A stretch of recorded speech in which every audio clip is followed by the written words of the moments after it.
wanted to see if I could get Mr. Johnson to run. Not knowing it. It is the mission of Montague Area Public Schools to educate and inspire all students to become motivated, articulate, productive, and successful citizens for today and forever. Please stand for the Pledge of Allegiance. Pledge allegiance to the flag of the United States of America and to the republic for which it stands, one nation, under God, indivisible, with liberty and justice for all. All right, next on the agenda is roll call. Mr. Rupert? Here. Mr. Bauer? Here. Ms. Francis? Here. Here. Ms. Fulmer? Here. Mr. Notify me that she was going to be present. Everything all right? All right, item 4 is approval of the agenda. Moved by Joel, Support? support by Emily. Any discussion? All those in favor? Yes. Opposed? Motion carries. Item 5 is the consent agenda. So moved. Support? Moved by Joel, support by Emily again. Any discussion on the consent agenda? I just would like to note the resignation of Rachel Marsh. She's an ECSE teacher here within the district. She'll be going to Spring Lake where her children attend to take on that position. So we'll be All right, item 6 on the agenda is public comment portion of the meeting.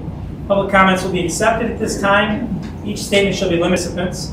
The board welcomes public comment and does not respond to citizens' concerns at its meetings. At the citizen's request and the board's direction, the superintendent or designee will respond in a timely manner. This meeting is a meeting of the Board of Education in public for the purpose of conducting the school district's business and is not meant to, is not to be considered a public community meeting. It's a mouthful, man. Are there any public comments? None? Does anybody have any public comments at this time? Again, with our DECA group, part of our business classes here. Today we have 2 students, Kyle Ernest and Noah Rapp, who will be presenting on the 2025-26 calendar of events. Alright, so good evening, I'm Kyle from the Montague DECA. And I'm Noah. And today we're here to present our DECA field trips with you. My partner and I are both seniors, and we are excited to compete at the DECA State Career Development Conference in March for our sales department. Our project consisted of a fundraising event for our DECA chapter. As you can see, this year we have a DECA State Conference in Detroit. Then our international conference will be held in Atlanta, Georgia, and we hope to be competing there as well. Give me a question for them, sorry. I told you. Where are you 2 going? Wait. What's your favorite part about DECA? The trips, being able to compete at places that aren't around here. What about you guys? I just like competing. Yeah. That's the only question I had. Rest of you guys, everybody? So how do you go from Detroit to Atlanta? Like, how do you make that goal to get there? Got to place high. Place And, high. If you pass states, you can go to nationals, or you could just face the nationals if you Yeah. Any further questions? All right, thank you. Thank you. So as you saw in the packet, there was the informational component. We do have a first semester marketing, entrepreneurship, second semester of sports and entertaining marketing, those classes, Detroit, and then possibly Atlanta for those that's going. This is part of our CTE program. You're on the business model. We have some ag CTE classes, so career tech education. This is involved in the career tech education around the business. Jeff, if you don't mind, we had, anybody remember Matt Woolman from Montague? Matt served at DECA, and when he was an intern for us for 2 or 3 years doing tech work, and one of the things that he talked about that was very applicable in his interview was a DECA project that he did. From a business perspective, it was really good stuff. So. Great to hear. All right, we will have a motion later on in the business around those calendar events. Next, we will go to our principal meaningful minute. We do have a couple absences today. Both Sandy and Jen are absent. Jen ended up leaving today and not feeling very well. Sandy had some appointments that were taking place in the Grand Rapids area. She was unsure, and I don't see her back, that's why she didn't make that. She meant to So, donation. Christy and Jim are going to take on the principal meaningful minutes. We are doing something a little different this time. We're providing, we had talked about previously, providing some data, some of those data components this meeting. But I'm still going to try to keep it short. Yeah. So, I'm going to start with our Students of the Month for October. These pictures haven't been updated up front yet because we just took them today. But we have started putting on the certificates a little statement from the teacher who nominated them about why they are the Student of the Month. And we had a couple people today that were shocked that they were Students of the Month. So those are exactly the kinds of kids that we want to try to recognize, kids who have made a huge change and kind of go under the radar a little bit. So I think this is a good representation of those kinds of kids. We were missing a couple. All right, so I pulled these little bar charts here. This is just a little snapshot of our SAT data that you probably have seen, our scores, and it's a little blurry on this one. I don't know why. It's so blurry on the screen. But this is the state, this would just be public schools, and then this is the state all schools. So that would have all of your charters and your private schools in there as well. But this top line is us. So if you look at that, we look pretty similar to the state in many ways. I think that one thing that we can certainly highlight right now, if we look at our reading and writing scores, again, similar. Math, not so great. We're still within the idea of, we're close to benchmark for what they want us to be, yes? Can you explain the bar chart? Yeah, so this top one, the first chunk here is the percentage of students that met benchmark in both areas, reading, writing, and math, either for reading and writing or math. And then this section is that they did not meet benchmark. So then this is our school. This really is kind of irrelevant here because we're the only school that took the SAT in our district. And then this would be compared to the state down here. Now these ones are sectioned out. This is the reading and writing, and then this is the math. And down here, standards. That little lighter piece is that they're approaching the benchmark, and then the gray are the gray.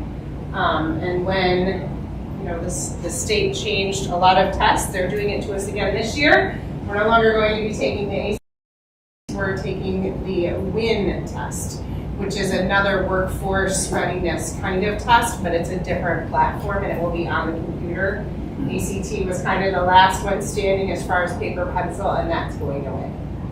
So this was shared with our staff at the beginning of the year. We are doing some work, obviously, with curriculum to address some of the gaps and some of the pieces that we know we need to focus on. And each department has also made some goals with where they want to be. For instance, the math department would like to have a little SAT prep course because they recognize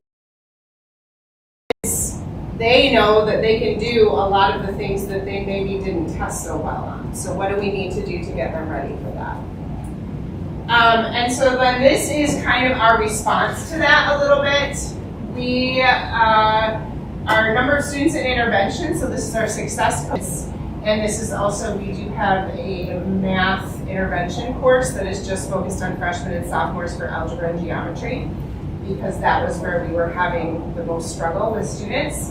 And we right now have 40 students in success coaching, so those are referred by either their grades or teacher. The intervention course, that's with Mr. Felt. There are 10 to 15 students in there currently enrolled for either algebra or geometry directly, and so we can reteach content to them on a daily basis. That is in their schedule. And then our student support counselor, I don't have helping to meet the needs of kids who are experiencing kind of their own crisis within a day and how we can respond to that. Attendance, if you just look at our data right now, 16% are identified as chronically absent, which means that they miss more than 10% of their scheduled hours. That's a wonky number a little bit. If you look at those who are unexcused absence with more than 10 absences, that's only 8 students. But the EA, which would be excused absence, our golfers who miss quite a few days in the fall, they are all on that chronically absent list. Anyone who is not scheduled for school, which would be any of our career tech students who so that's in there. Anyone who's been suspended, anyone who is excused for illness, surgery, those kinds of things, and any other family obligations. Those are all kind of lumped into that 16%. But it is still a number that we want to look at because they're not here receiving that education for that 16%. Christy, Yes. quick question, and I'm going backwards a little bit on the testing stuff. Do they survey the kids coming out of the test and try to get information on like what they felt they struggled with, or was the test environment, or anything like that? No, but it's interesting that you asked that question. I was just at a meeting at the ISD today, and it's something that it's really flagging our CTE programs because our scores aren't great. And they talked about just the SAT attitude and kids wanting to do well on the test, and kids not really realizing that how they perform on the SAT affects their construction trades teacher and the funding. So kind of teaching kids a little bit more about what that test means. I mean, I have all kinds of ideas and thoughts, but we have to have some type of test to assess, and so we need to. And then this, I've talked about this before. This is just the percentage of passing grades. This is actually all the grades. It's a little blurry, but I can share this with you. So right now, 97% of ninth graders are passing all of their passing grades within ninth grade are at 97%. 51% are A's. 10th grade, 94% passing rate. 11th grade, 94%. 12th grade, 95%. So a pretty small margin are failing, but when we look at these, it's kind of chunk right there that we want to look at. So that's what we look at when we have our Tier 2 meetings to determine which students need to be receiving some of those interventions. How does that compare to like nationally or regionally? Is it pretty comparable? Are we ahead? I don't know. Okay. Great question. What is the, CR, is that? Yes, so that would be, right now, any students who are enrolled online in anything, they're just getting credit at this point because we don't assign grades to those courses until the semester. Yeah, what's that, 6.9%? That gets lumped into the 97? Yes. Okay. Mhm. And only anything that's an F is the Yes. failing. All right, Yep. just trying to make sure. Yep. Thank you. All right, so that's my little things that Mr. Pearl's going to share with you. Because we don't do the same kind of testing for high school as we do in middle school and elementary. So if there's something else you'd like to see, something that you need more information on, just let me know and I can change that for next time. Yep.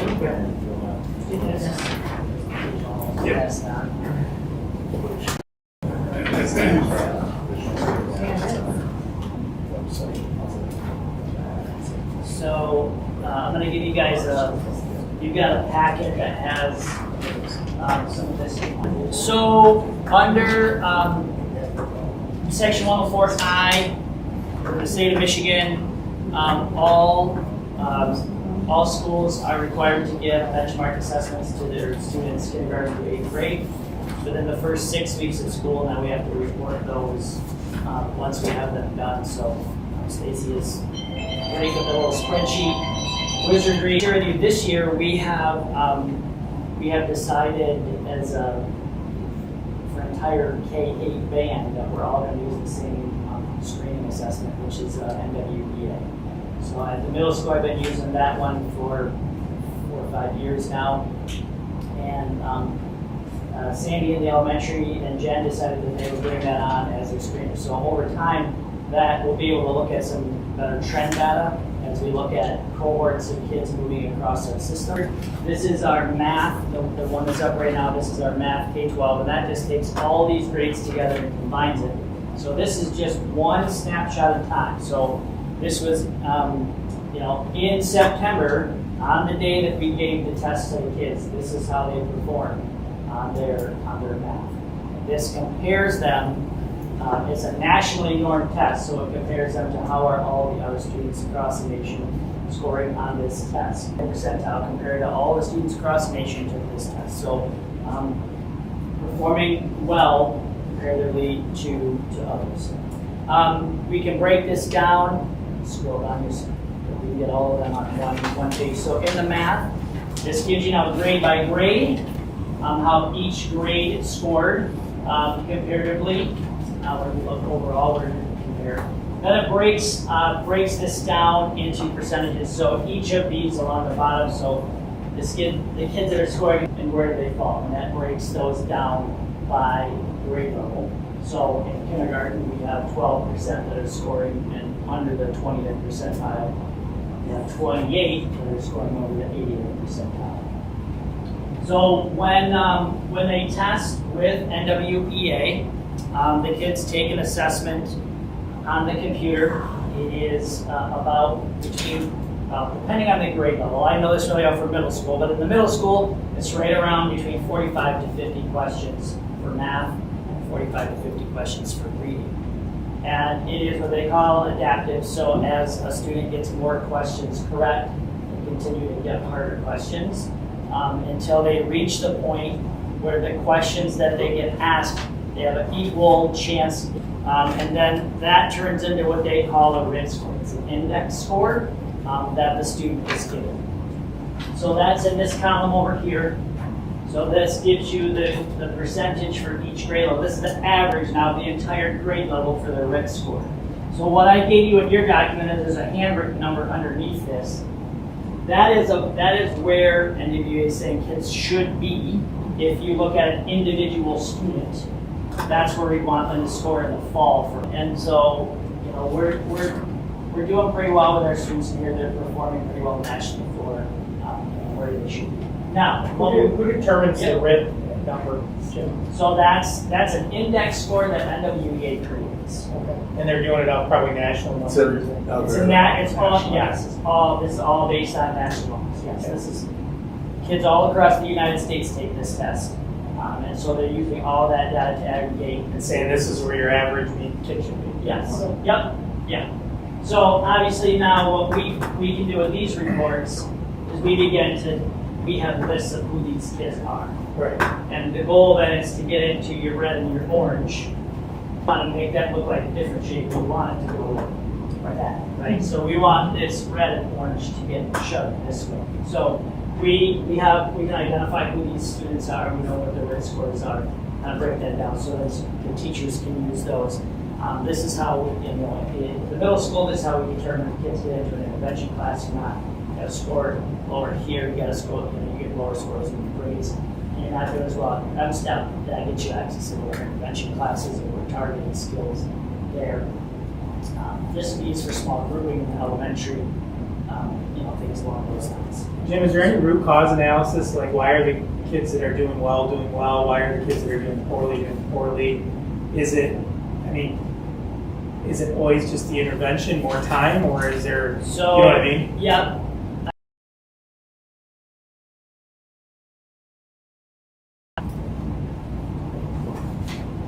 If we got a demographic data, Okay. those two things really kind of, rather than just be a random sort of thing, it's, you're usually looking at there's other demographics Yeah. that are involved and impact where they're at, Yeah. how they're coming into school and things along those lines. Yeah. Parental involvement. Those will tell a lot of the tale of some of that, even some of our special education students.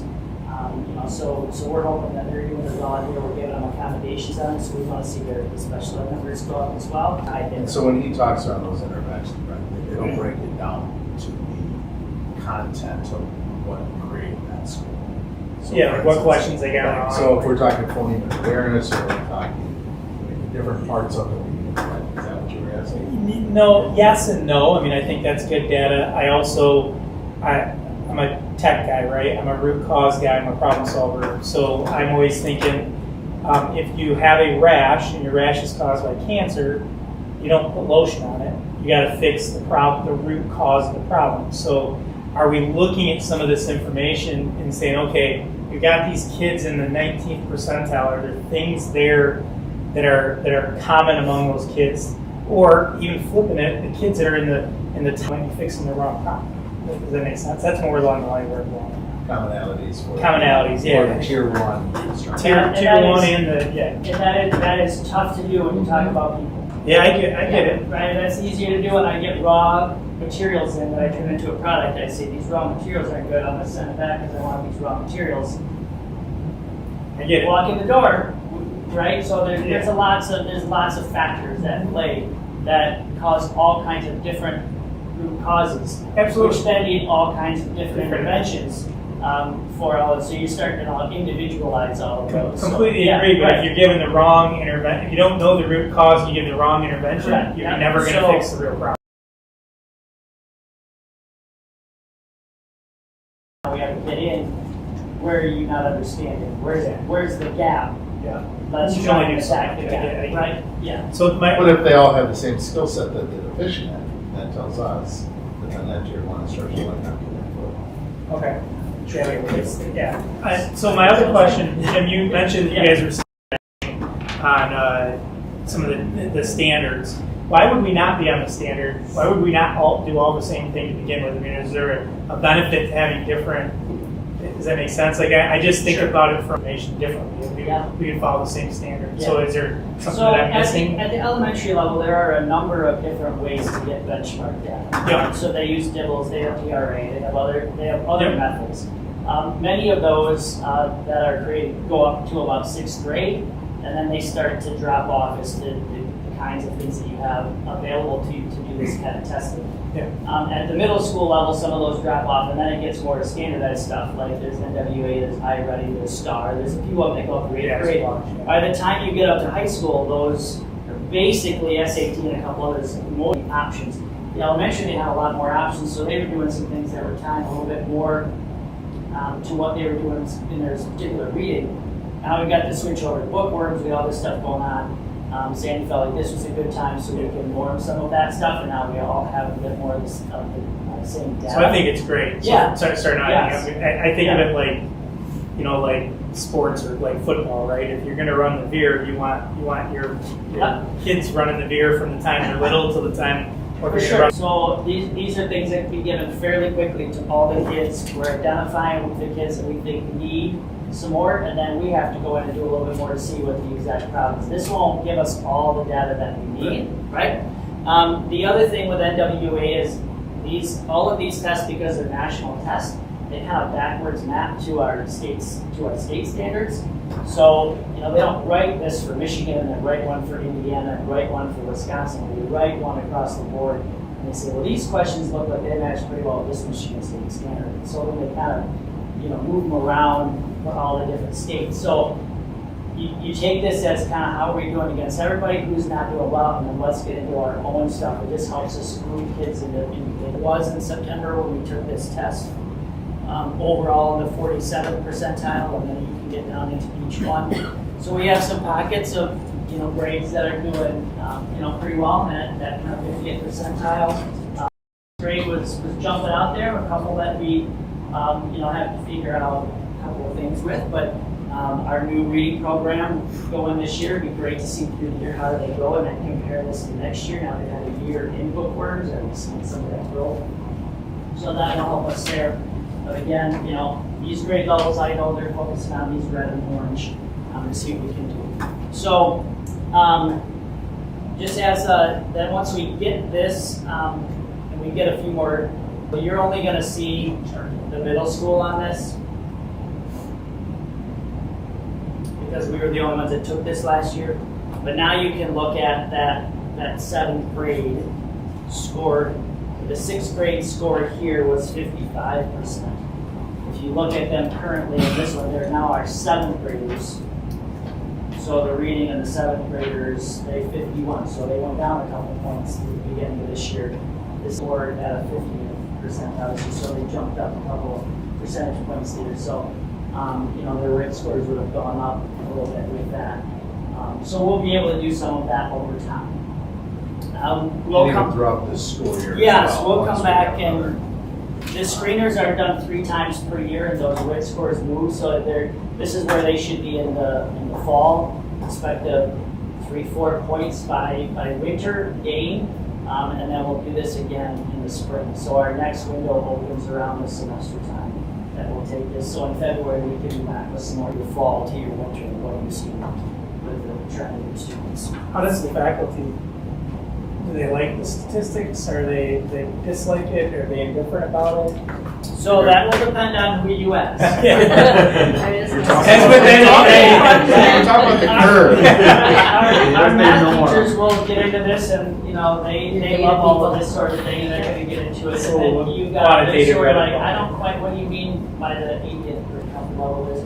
And I will say there aren't teachers who got into teaching because they wanted to break down standardized test scores. Right. And that's not why anybody's saying it in front of kids right now. So they do this as a means to help kids, but it's not something that most people are like, just you can't wait to get into. Yeah, okay, that's fair. That's fair. So this goes through 8th grade. This seems inversely related to the essay or the ACT or whatever, where we did worse in math and better in reading. Our 8th grade, 7th and 8th grade is worse in reading and better in math. I didn't know. Some of that is related to the test and the way that Sure, the test is different given, tests, right? yeah. And then the kids' stamina for taking the test. This is a reading test. They read passages and they ask questions. Okay. So the SAT and the M-STEP, they get in, there's more than that. So reading and answering the questions is a part of that, but they get into some kind of grammatical things as well. So in this, you have 50, so the middle school I can take, because I watched the kids take it. They read a passage, like it's multi-paragraphs, Sure. and then they answer 10 questions about the paragraph, and then they move to another paragraph, and they answer 10 or 15 questions. And so some of that might be that by the 3rd or 4th paragraph, I'm getting tired of reading these paragraphs, and there might be some to the format of the test. I also think that our math curriculum that we changed in the elementary, because of that was a showing of now reaching into that middle school level where. Yeah, those kids haven't all gotten to the high school yet. Correct. That those high school students aren't, had that opportunity yet. And that's our plan, our hope with the reading as well. Now that we have our new reading curriculum. Yes, and the middle school math curriculum, they're still doing similar skills, and so, I mean, it's been nice, so we're seeing some differences in our kids at the middle school too. And the next couple of years, we're gonna have high schoolers coming up with some skills we haven't seen them have before, so. In fact, I think some of those kids are maybe just getting into their freshman year, because I was walking around the other day, we did our thing on the 7th, and Mr. Felt was talking to the middle school math people in our department, and said he's seeing some skills come up in those kids that he's not seen them be able to do before, and the way that they're reasoning through some of the problems, there's some skills he's seen that are new to him, so that was cool.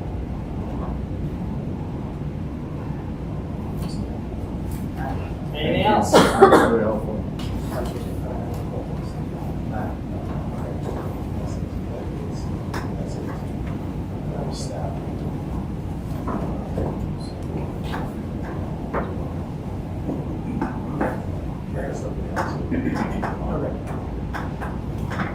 All right. It's Lee. Oh, yeah, it's still on me. I apologize. On to Superintendent, thank you very much. Some hiring of aides, as we've had some new students. Some of the start of the years, we're just working through that process of paperwork, and we found some students with some additional needs throughout the district. But as you can see, Jennifer Anicelli, she is a former district aide here in the district as well. Took some time off to care for her family and is now back. Crescent Miziora is a custodian here at the high school to replace an individual there. Nicole, he is a Montague High School graduate, so welcome him back. Nicole Newmeyer, RRO, she's a Montessori's graduate with aide experience. And then Todd Vanette, LRE aide at RRO, is a Grand graduate. A couple other comments that I have. Please note, as you saw, we are working through a community use process of the new gymnasium. We're working on some time, so a 6 to 7 a.m. Time frame, and 9:30 to 10:12. And looking at this, we're probably going to adapt some of that process and possibly look at a volunteer form. So just based upon the numbers of youths, we think that we can do it to where the supervision doesn't necessarily have to be as detailed as it is right now. With an individual out there at every time, where we actually have a volunteer form be filled out, we run it through an iChat process, we give a key card so that they would have use for that time. So those would still be the times at this point, but we could open it up to a little more, maybe on some of the weekends, depending on events. Who's volunteering or how's? So the 6 to 7 a.m. it is the superintendent of schools, and the 9:30 to 10:30 it is our SRO, Officer Ted Hope, and then the 7 to 9 the custodial staff here at night. They work their thing, and we just make sure we can't shut the doors so that there's no way that they can come into the school from that. So it's just super there, but we do have. If the community members aren't in there, the students are not in there? Correct. Or if they are, they're with the teacher, or they there's won't no, be at all? there's no students at any time there is, and I should say that. There is at the 6 to 7, there are some kids that are in the weight room lifting with coaches, but there's supervision there for them. And the public's not allowed, right? They're just allowed for the walking track? Or They're not allowed down in that area, just the Right. walking track. Yeah. Just the walking track. Yep, we're walking track, and then the 7 to 9 pickleball courts and the walking track. And that's when there is a home event, which there will be a stretch here now between the seasons taking place. Well, I think one thing to mention too, if you've ever been, we do our Rotary meetings at the back, as things go well. I mean, everything's kind of open. I think we're trying to be even a little more controlled than that. Right. Yes. We are not the back. We do not have big It's like people set as that. This is obviously there's a performance gym for us in the school and for the kids. We do obviously want to open it up to the community I think when it's we great, can. And I think that's making sure that it's safe and secure, and that process is going to be an important part. We'll learn as we go. Great, thank you. Another thing that might be out there that you may have heard, there is some legislative talk around 31AA funding, and that is for at-risk funding. There are some 31AA, and foregoing your right as far as liability is concerned with attorney-client privilege. So in that process, the lawyers are saying that we should get the board involved possibly. I think at this point in time, we're going to just hold as a district, as now legislators are having an understanding of the language that they put in.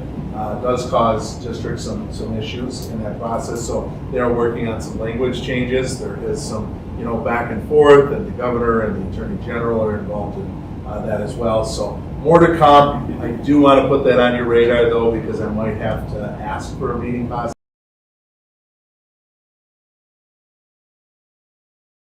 31AA funds. It is $160,000 to $180,000, and I guess it would depend on because the substantial amount for us as a district. So we would need to look at that, but at this point in time, we're just going to hold on that. And I don't even know, because in normal years we take it every year, and you would have never known. It's not a board necessarily an issue, but they are just based upon the liability standpoint. It's something that we should talk about as a board. Language does not change. And then the final thing, just to keep you in the loop, we are still continuing to work on the Ag Barn with the architects. We have continued, we're onto a third tweak of the plans, working with both Tower Pinkster and Windberg. They're putting out pricing currently on those to make sure that it's within our budget. We've had some grandioso, first we had some small ideas, then we had some grandioso ideas, which was definitely out of the budget, so now we're working our way back down. A lot of the dollars for building a barn with a classroom, and they see that as two separate things. So very similar to how we had to build a firewall there, where the gym, the new gym could totally burn down and it wouldn't touch this school, or this school could totally burn down and it wouldn't touch that school. It'll be very similar. The barn could burn down and the classroom and storefront would not burn down. There'd be that separation, and you also need fire suppression systems. That's where it can get expensive. So we're trying to work through that process because as much as we love the use of it for our agricultural departments that we have, you get too much dollars there that isn't financially sound for us. And that is it for superintendent comments. Awesome. Thank you, Jeff. Item 8 is new business. Item 8A is consideration of approving the DECA calendar of events. Is that Karen? Yes. Karen and Cindy. Discussion. So you heard from our DECA students on the field trips and competitions that will be coming up. Like I said, this is part of our CTE business classes, both the first semester with marketing and entrepreneurship, and second semester sports and entertainment marketing. Any additional discussion or questions? All those in favor? Yes. Opposed? Motion carries. Item 8B is, I'm sure every one of you read through every single policy that was in there. Yes, sir. There's a lot of them. There will be a second reading and adoption in next month's meeting. Policies are located in Google Drive.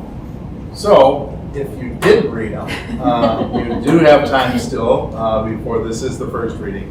Obviously, that's why we were close to the time frame there. There was so much fun and enjoyment working through some of those policies. But I'm just going to briefly touch base a little bit, nothing in depth here, but if you have questions, please feel free to reach out. There were some questions raised by the policy committee that I will be sharing out as well on them as well, but they did, Emily, Karen, with some of the work that they do. I did also want to note Darlene, who was our former Neola, Darlene Dunvillo, who was our former Neola rep, who was the former Whitehall superintendent, is no longer our representative. We now have Ann Carden, who is a former superintendent as well, from the Whitehall area, but she was superintendent at Holton, St. Joseph, and Traverse City Public Schools as well. So she is the one providing guidance in a lot of this work. But policy 2210, curriculum development, this just provides clarity for people accounting purposes as far as on the basis of sex and education programs or activities. And this is just a revision based upon the June 23rd of 2025 on the reporting system, NIBRS. 2412 is homebound instruction, provides definite clarity around specifics around the pupil accounting manual as far as homebound instruction is concerned. Moving into policy 5517, bullying or other aggressive behavior policy. So the language works through that. I will be checking in to see if that is per the law. Is that a required language, or is that just a mirrored image of that policy, the model through the state of education? 7540.02, the digital content accessibility. This is just through the U.S. Department of Justice as far as ADA compliances for our websites and working through that. Policy 7541 is a rescind, is taking away, and that is because it has now been put into policy H, is known as the COOP, but it is our emergency of operation plan. So we every year have to go through our emergency of operation plan. We get signed off by the chief of police, the fire chief, and then the manager down at the Muskegon County in that process. And then on to policy 8305, informational security, is revised to additional language and options regarding cybersecurity safeguards. The other big part of that packet was the 1422, 3122, and 4122, which include non-discrimination, support staff, one, the teacher group, and then for the administration. So the changes are just creating that congruency to all, and it mirrors more around the Title IX compliance officers that we have and creates timelines for those. I had a quick question. Yeah. On 5517, Yeah. the expanding coverage through electronic and off-campus behavior.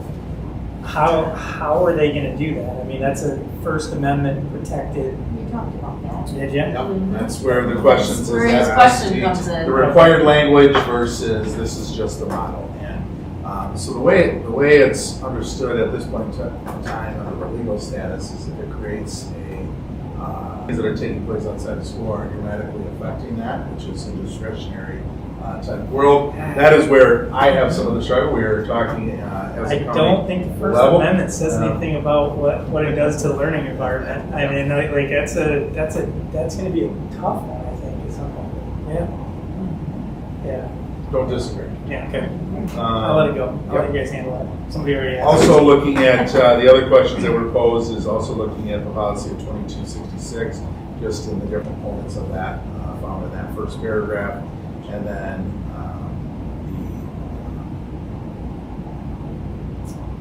as far as policy that was the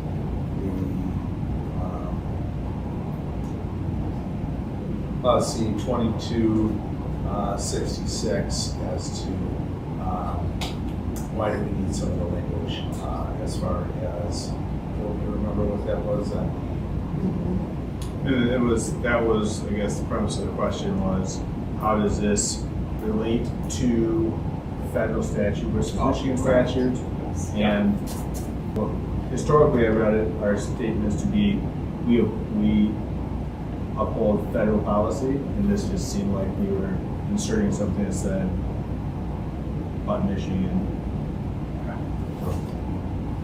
We'll have those answers. I'll email those out in the next probably week or so there'll be plenty of time for questions or any changes going into a second reading, or we can.